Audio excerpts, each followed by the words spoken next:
Winston Churchill and the cost of the Bengal grain. Beneath the towering image of the defiant leader who saved Western civilization lies a harrowing shadow from 1943. While Winston Churchill rallied Londoners against the Blitz, a man-made catastrophe was unfolding in Bengal, India. Churchill's wartime cabinet made the calculated decision to divert essential food supplies away from starving civilians to bolster grain stockpiles in Europe. This was not a failure of logistics, but a deliberate choice of strategic allocation over human survival. When local officials pleaded for emergency relief, Churchill's response was chilling, reportedly blaming the victims for breeding like rabbits and asking why Gandhi had not died yet, if the famine was truly so dire. The result was a staggering death toll of 3 million people, a figure that exceeds the total military casualties of the entire British Empire across the whole war.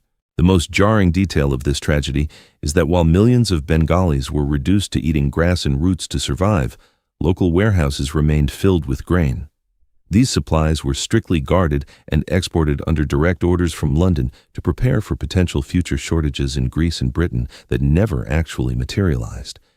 Even as ships carrying wheat from Australia passed by the Indian coast, they were forbidden from docking to offload supplies.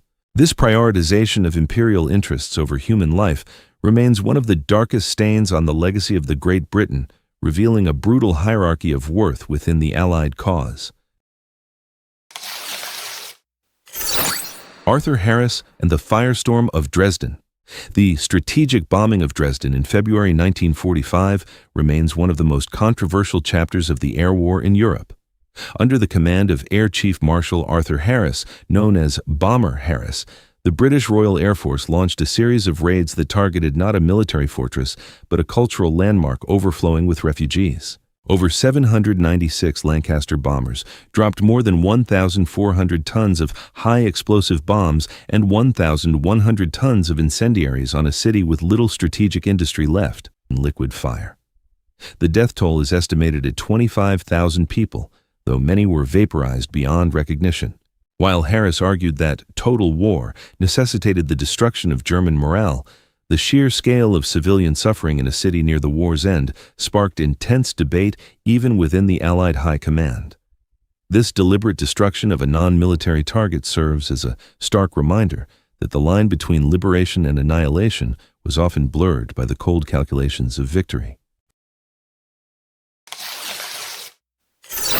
Franklin D. Roosevelt and the 120,000 lives behind barbed wire. While Franklin D. Roosevelt is celebrated for his For Freedom speech, his administration oversaw a massive violation of civil liberties on American soil through Executive Order 9066.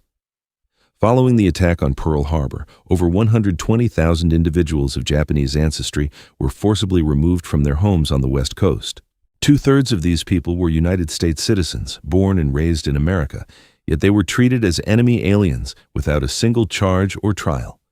Families were given only days to sell their property, often at a fraction of its value, before being packed into desolate internment camps surrounded by armed guards and barbed wire. Life in these camps was a grueling test of dignity, with communal barracks and a total loss of privacy. Despite this systemic injustice, the military-age men from these very camps showed incredible loyalty.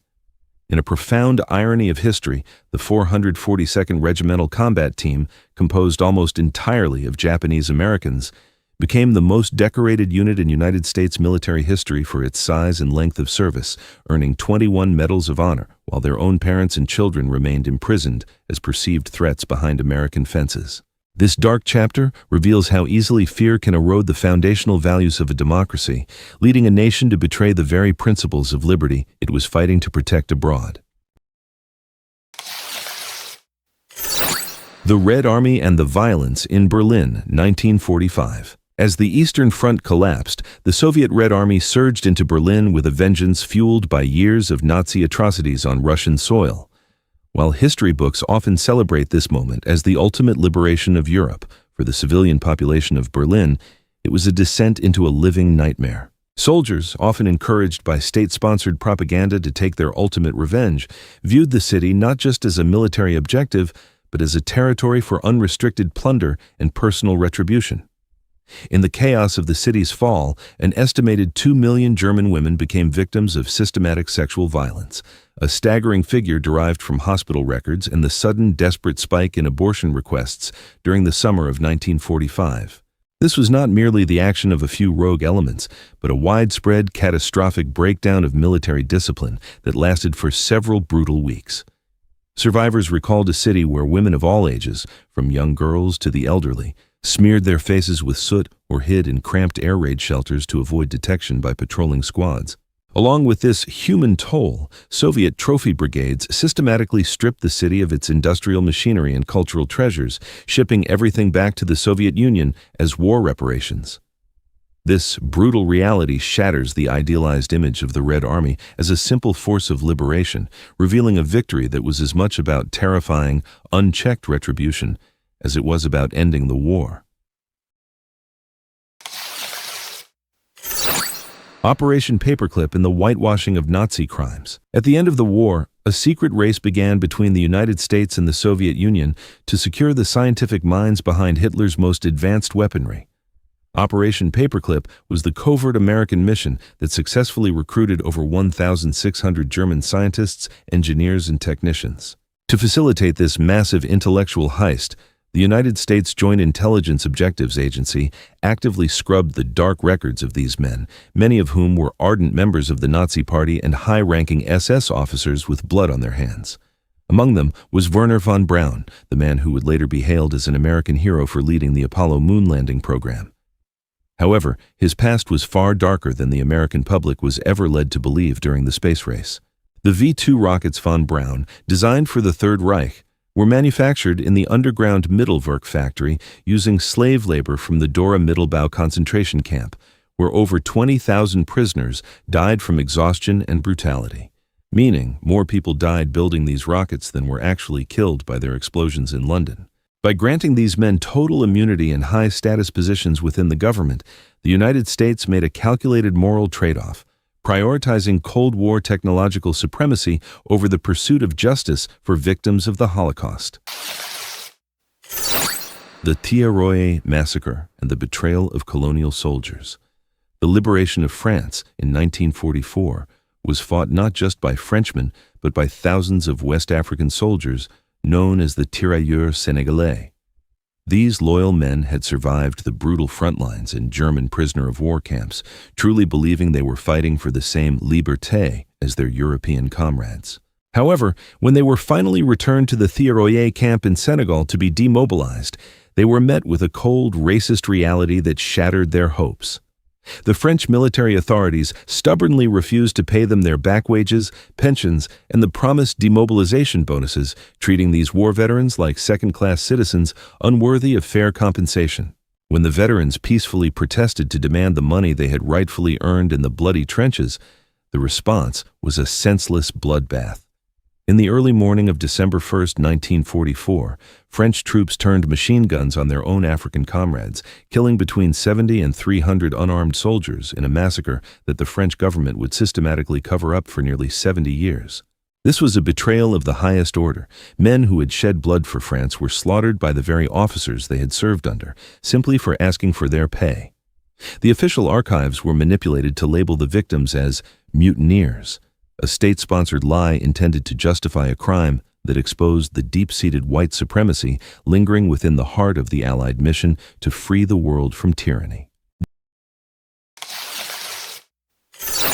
General George Patton and the Biscari Airfield Massacre. During the intense invasion of Sicily in 1943, the noble image of the liberating American G1 was briefly but violently shattered at Biscari Airfield.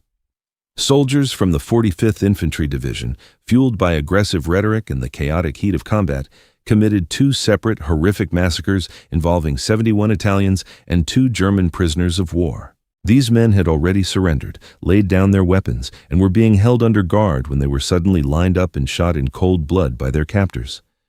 The shadow over this atrocity was cast by none other than General George Patton, whose pre-invasion speeches had exhorted his troops to be bloodthirsty and to kill the wretches even if they attempted to surrender, creating a toxic command climate where war crimes were seen as a sign of martial vigor.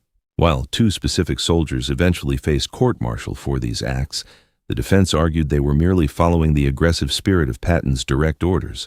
One was acquitted entirely, and the other, though initially convicted of murder, had his sentence quietly overturned and was returned to active duty.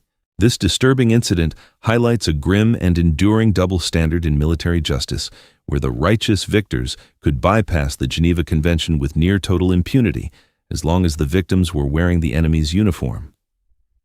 Such actions suggest that for some commanders, victory was worth the cost of their soldiers' moral humanity. The Katyn Massacre and the silence of the Allies.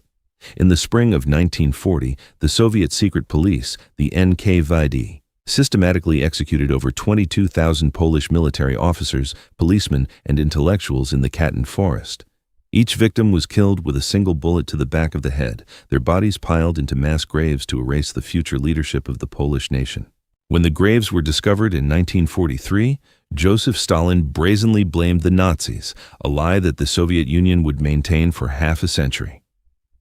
What makes Katyn a dark truth for the Western Allies is not just the Soviet crime itself, but the complicity of London and Washington. The moral cost of this alliance was the betrayal of an entire nation. The Allies actively buried the truth, even going so far as to silence Polish voices and discourage investigations, proving that in the cold calculus of global war, the pursuit of justice for 22,000 murdered souls was deemed less important than the strategic stability of a superpower coalition. This silence effectively gave Stalin a free pass to commit mass murder, while the world watched him being hailed as a liberator. Harry Truman and the atomic shadow over civilians.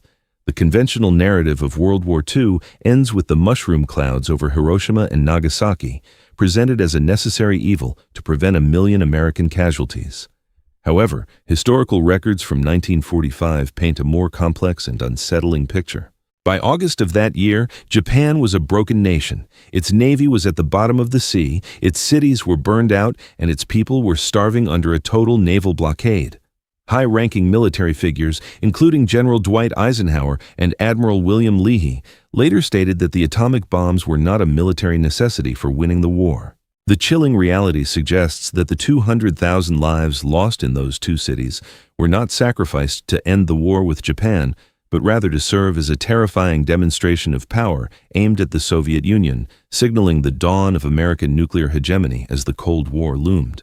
Harry Truman's decision to deploy Little Boy and Fat Man targeted civilian centers with no significant military value, vaporizing thousands of children and elderly in an instant. While the world celebrated the end of the conflict, the survivors, known as hibakusha, faced decades of radiation sickness and social ostracization. This use of ultimate force transformed the United States from a defender of democracy into the only nation to ever use nuclear weapons on human populations, a legacy that continues to haunt international relations and the collective conscience of the modern world. Allied indifference to the Holocaust. For decades, the victors of World War II have been cast as the liberators of the Nazi death camps, yet a dark question remains. Why did they wait so long to act? As early as 1942, the Allied governments received detailed reports from the Polish resistance and escapees about the industrial-scale slaughter occurring at Auschwitz-Birkenau. They knew that thousands of innocent people were being gassed every single day. Despite desperate pleas from Jewish organizations to bomb the railway lines leading to the gas chambers or the crematoria themselves, the United States War Department repeatedly denied these requests, claiming they were diverting essential air resources from the primary military mission. The moral failure becomes even more glaring when looking at the flight logs of Allied pilots. In 1944, Allied bombers flew directly over the smokestacks of Auschwitz to strike a synthetic oil factory located less than 5 miles away, proving that the technical ability to cripple the machinery of the Holocaust existed, but the political will to save its victims did not. This strategic indifference meant that for 3 years, the Allied war machine prioritized industrial targets, while the final solution was allowed to proceed at full speed. By choosing not to intervene in the infrastructure of genocide, the great liberators became silent witnesses to the systematic murder of 6 million people, revealing a hierarchy of priorities where human lives were secondary to the speed of military victory. The complexity of these heroes challenges us to look beyond simple propaganda and seek a deeper understanding of our shared past. If you believe that history should be told in its entirety, with all its light and shadows, please consider subscribing and hitting the notification bell to join our journey through the untold stories of the world. Thank you for spending your valuable time with us today and for your commitment to uncovering the truth.